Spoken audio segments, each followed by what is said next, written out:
We walk through Chinatowns across America, spending time in New York City. This is where the city was born.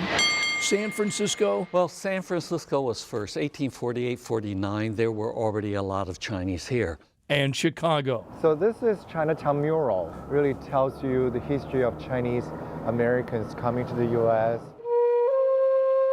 Immigrating to the United States in the 1800s during the California Gold Rush, helping build the Transcontinental Railroad, all before the U.S. passed the Chinese Exclusion Act. The Chinese were the first group identified to be excluded in American life. 1882, if you're a laborer, you can't come. And if you're here, you cannot be a naturalized citizen. We were the first group. Many Chinese already living here, like Sing Moy, requested permission to travel to China to bring his wife to America. The Exclusion Act was repealed in 1943. Chinese Americans have long fought for the United States military, their names immortalized in Chicago's Chinatown. George Moy, honored with the Congressional Medal of Honor, and Private First Class June gave his life during World War II. He threw himself on top of a hand grenade, sacrificed himself to save his own squadron.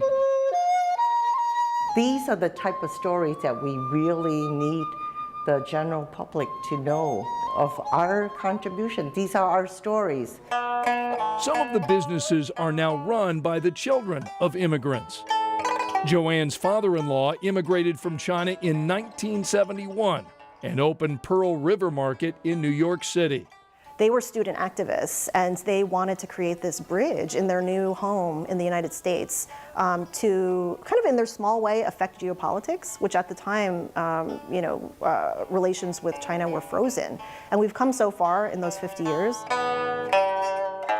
Older Chinese Americans, featured for their fashion style in the book Chinatown Pretty, shared their immigration stories with the authors. There's so much resilience. That's a big part of what we celebrate is, a lot of these senior citizens have experienced warfare in real ways.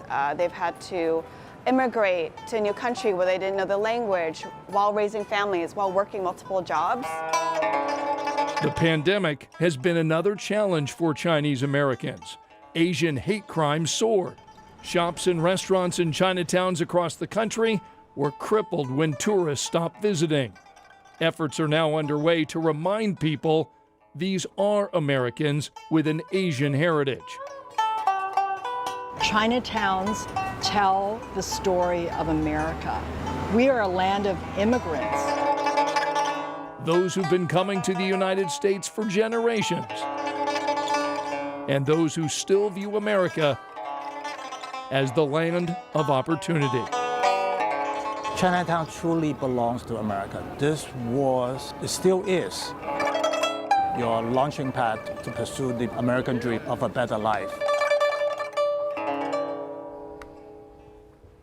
I love that we're highlighting how not only how the pandemic issues are affecting this community, but and we're doing this coverage not because it is Black History Month. However, we're doing this coverage because of the Olympics. And so I just think it's so important that people are realizing all of these are our stories.